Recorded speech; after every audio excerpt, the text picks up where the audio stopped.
Hi, I'm George Chang Chen. I'm coming to you from Orlando, Florida at the ASIP Regenerative Medicine meeting. I'm here with some exciting friends of mine, Fred Rice, Anu Navani, Art Watanabe, and Aaron Kolodny. We're here talking about some fancy things, regenerative medicine and how exciting it is. I want to start off over here talking about with Fred.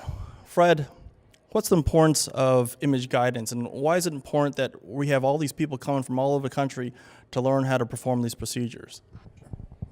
So, one of the most common questions I get when I'm at these courses and teaching these courses is, why do I need to use ultrasound? Why do I need to use imaging to inject this material, this regenerative medicine material, into the joints, into the spine, into wherever? And often they are doing what's called blind injections, where they don't use any imaging guidance in their practice, and patients are doing okay. They get better temporary relief, but they seem to be thinking that they're getting the medication in the right spot. And honestly, the most important thing when you're doing regenerative medicine injections is you're going to be regenerating tissue, right? That's your goal. So you want to use as much of the product in the exact right spot. So for example, knee injections, you want to evaluate that patient's MRI, your patient's MRI, see exactly where their cartilage loss is, where their bone marrow reaction is, and then use the ultrasound guidance to guide the needle exactly where you want it to go. So it's essentially filling in the gap of where the lesion is, rather than blindly injecting and hoping that some of the material will go into the right spot. So, when we talk about precision medicine and personalized medicine, this is part of that, getting directed exactly toward where the pathology is, rather than what we call the gunshot approach, where we just inject in one spot and hope it goes right to the right spot and then go from there. So. Thank you, Fred. I realize we jumped to that, and we haven't had someone introduce what regenerative medicine is, and I'd like to hear where Dr. Aaron Kolodny's perspective on, what is regenerative medicine, and why do you think it's important to interventional pain physicians?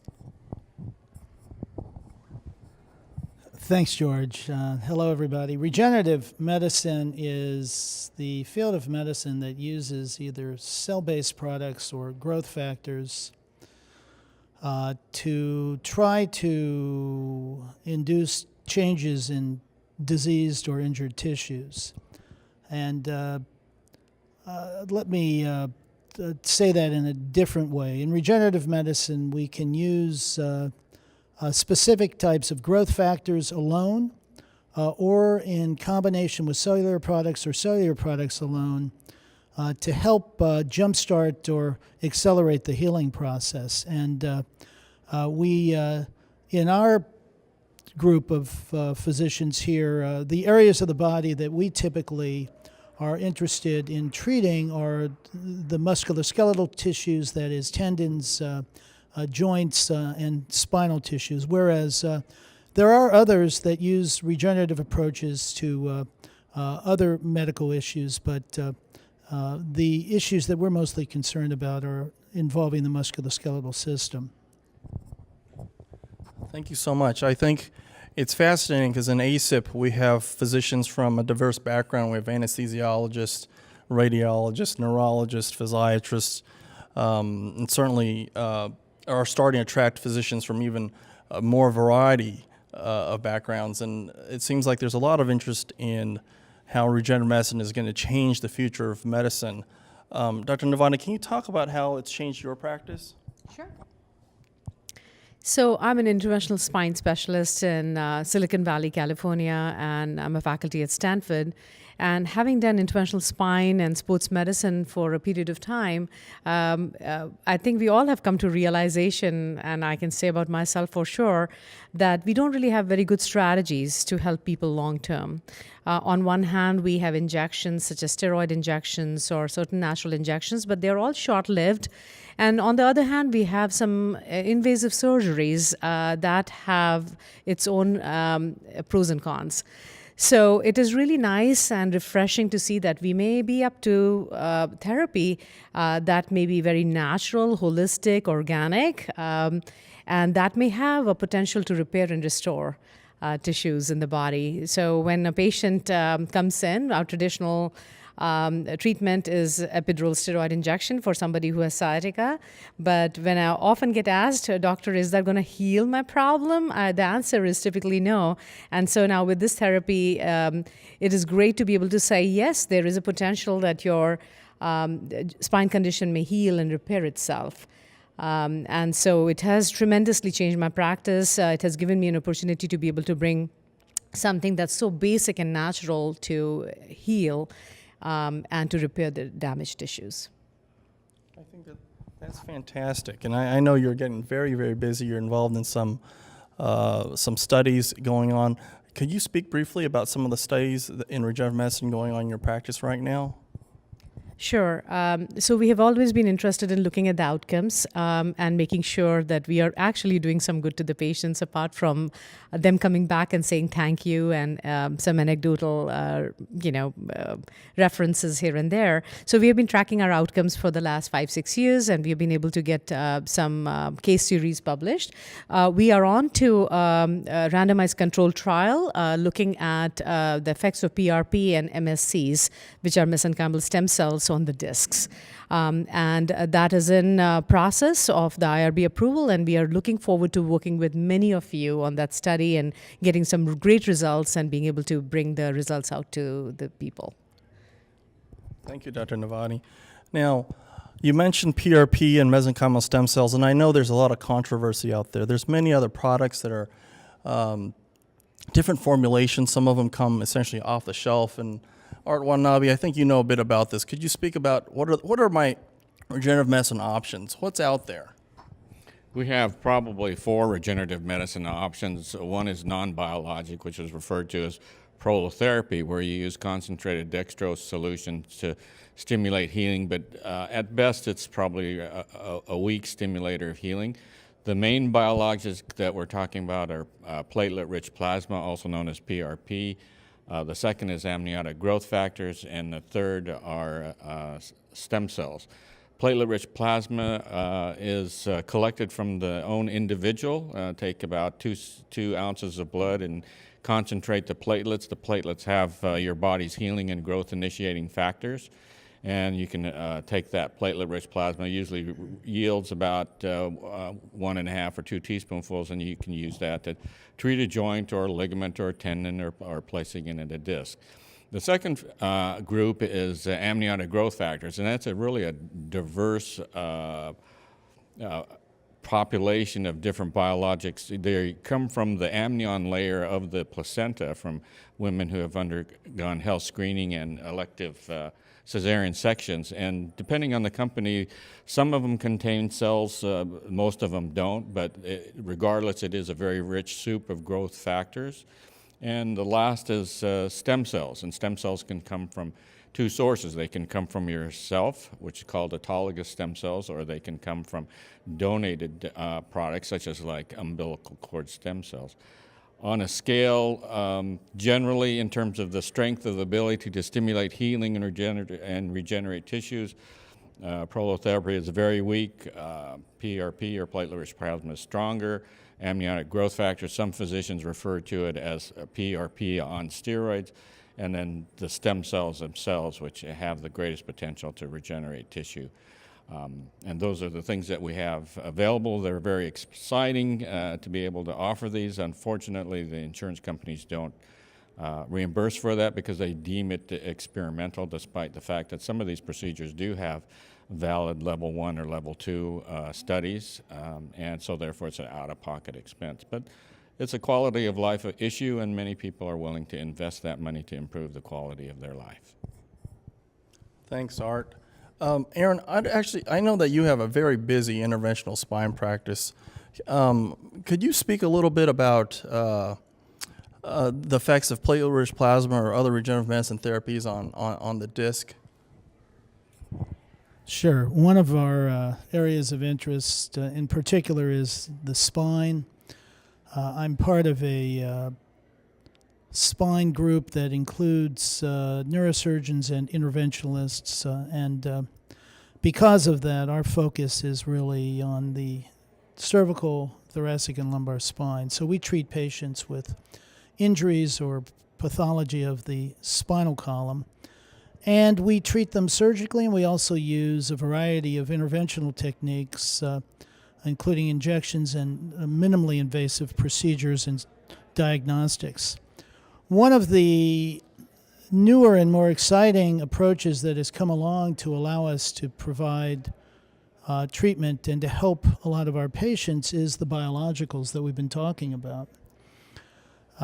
And in our practice, we have really embraced the use of both platelet-rich plasma and bone marrow aspirate concentrate, which is taking your stem cells from your bone marrow from the crest behind your hip and isolating those and injecting them into various spinal structures.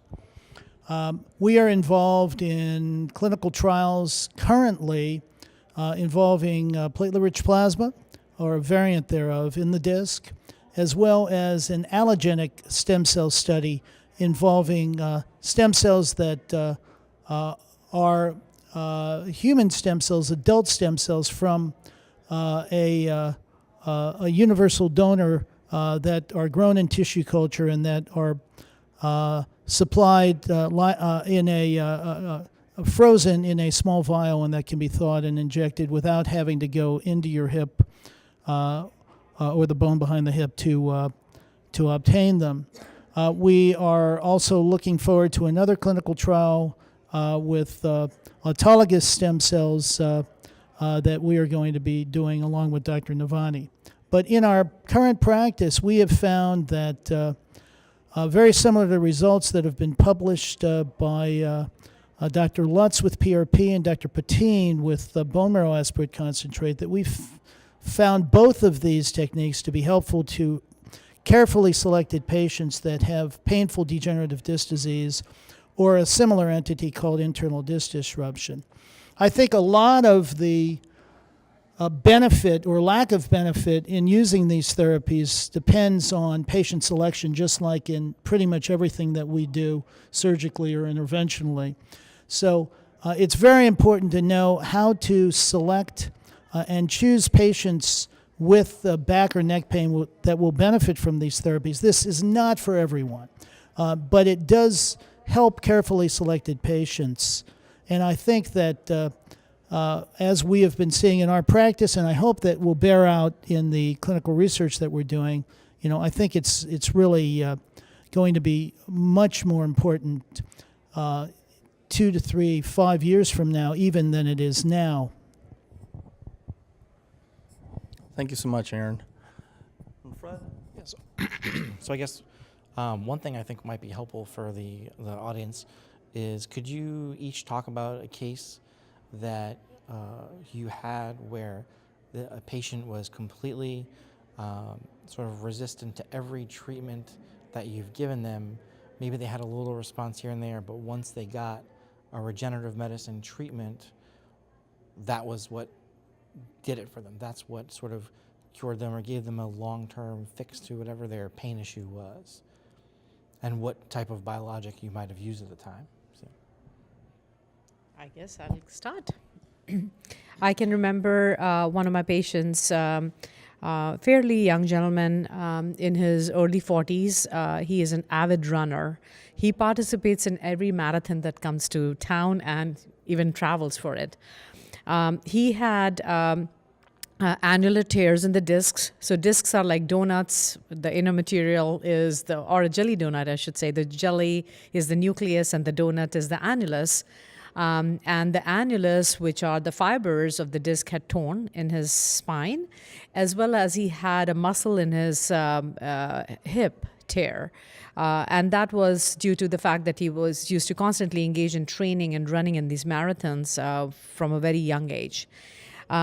So much so that he could not participate in marathons, and he was really debilitated. He couldn't walk his dog, and he couldn't play with his kids, and that really changed his life, and he was getting depressed.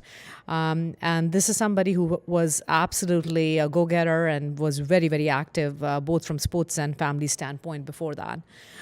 We tried conventional treatments with medications, physical therapy, epidural steroid injections. I even injected cortisone in his muscle that had torn, and he got transient benefits. It helped him for 4 to 5 weeks, but then we repeated it, and the effects weren't the same. After he tried and failed conservative treatments, I talked to him about the platelet-rich plasma therapy, both for his discs and the muscle, the piriformis muscle in his hip. And he had one injection done to each of those sites on 2 separate days, about a month apart.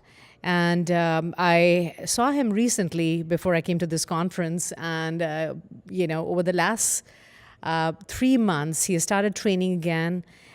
He has participated in a couple of marathons already, and he's looking forward to doing a big marathon in the city, San Francisco. So I was really excited and thrilled to see the response he had. And these are the kind of things that make you believe in this therapy and make you keep going on a daily basis. So that's one case that's really stuck with me, and I'm glad to have shared it with you. I can give you a number of vignettes. Let me start with one. I've treated several young athletes, a couple of ballet dancers, including one with a insertional Achilles tendinosis or tendinitis.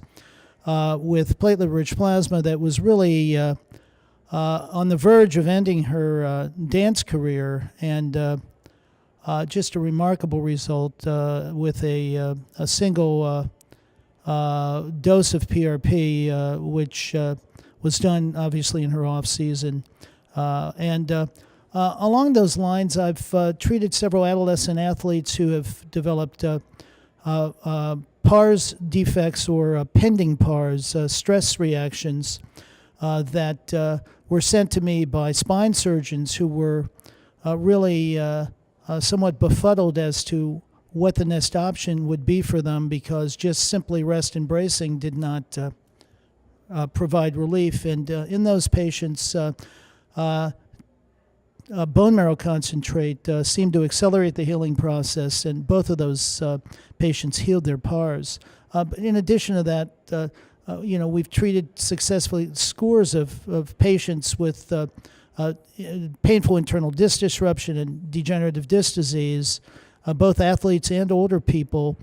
So we have found these therapies to be very effective, particularly in patients who have failed other less invasive or simpler methods. I think the best testimonial that I can give is what I tell my patients when I educate them. I was an aggressive skier when I was younger, and aggressive bicycle rider. I had bilateral meniscal tears in my knee. My wife convinced me to go on a 7-mile competitive walk a couple of years ago, so I got tarsal metatarsal OA. I do 24 to 25 injections, so I got OA of my basal thumb joint and my MP joint. And I did PRP and amniotic growth factors and stem cells on myself at various times in all of those joints, and I'm pain-free.